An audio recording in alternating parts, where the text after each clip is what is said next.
I'm Daryl, and this is Caden. Okay. And this is our Endor scene. It's our first one ever. It's pretty basic, I guess. It's not an actual scene out of the movie because you got all your guys set up and you got your rebels and Ewoks over there making their plan. But, I wanted to get a whole bunch of different aspects into the scene, so I had to fake it, basically. Kind of a pre-battle scene almost. Yeah. So we got our bunker here. Took quite a bit of time making sure to get that angle and that angle to look good, and that was kind of a tricky part to build on, and I probably tore it apart 5 or 10 times, but it's good now. The doors actually work. Got custom ATSTs. My big thing on that is I had to fit 2 guys in side by side, and there are 2 guys in there side by side. No cheating. They have their arms. It's the real deal. Not much room to move around, but they're in there. No, their arms are touching and they're touching the wall, but they're in there. You better like the person you're working with. Yeah.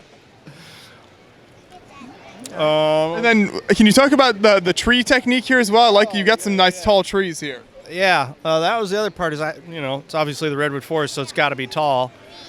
So I just kind of scratch built some bases on the bigger ones, and then went with the 4x4 rounds and just tapered it up.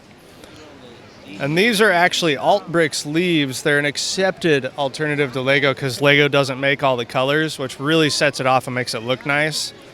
I mean, the Lego trees look good also, but I like all the color variations. Yeah, those Alt-Bricks leaves, they makes really nice colors there, so, it kind of takes the place. Yeah. Yep. And then Caden here wanted some secret Easter eggs thrown in, so we got 5 or 6 tossed in there. What are some of your favorites? I like the ogre, the 2 guys sharing a sundae, the chickens, Peter Pan. Yeah, we got Peter Pan hiding in the tree. Owned by Disney now, so it's legit. Oh, there you go. It's a crossover. Yeah, and the only thing on here that's an actual set is the Ucs Shuttle, which started this whole mess because I built that and I was like, oh, this would look cool with maybe 2 or 3 base plates in a tree, and then it just kept on growing, and so here we are at a convention with. Yeah. That's usually how these things work out. You start small and then it seems to just expand from there. Yeah, about a month ago I had to call it and be like, okay, this is as big as it's gonna get. Wife's gonna get mad if I keep spending money on Lego.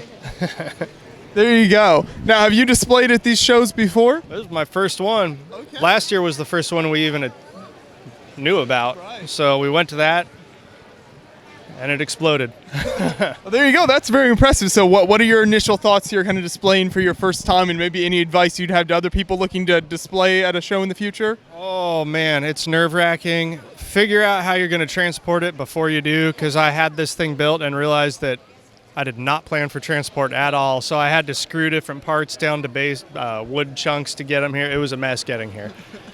And the bamboo, oh, man. It took me about 6 hours to put on after it was here. I should have put a lot on at home. In my head, I thought it would take an hour and a half, but that's not real. There you go. So prepare well beforehand then. Make sure you got it all planned out. Plan for transport, plan for a good half day to finish her up.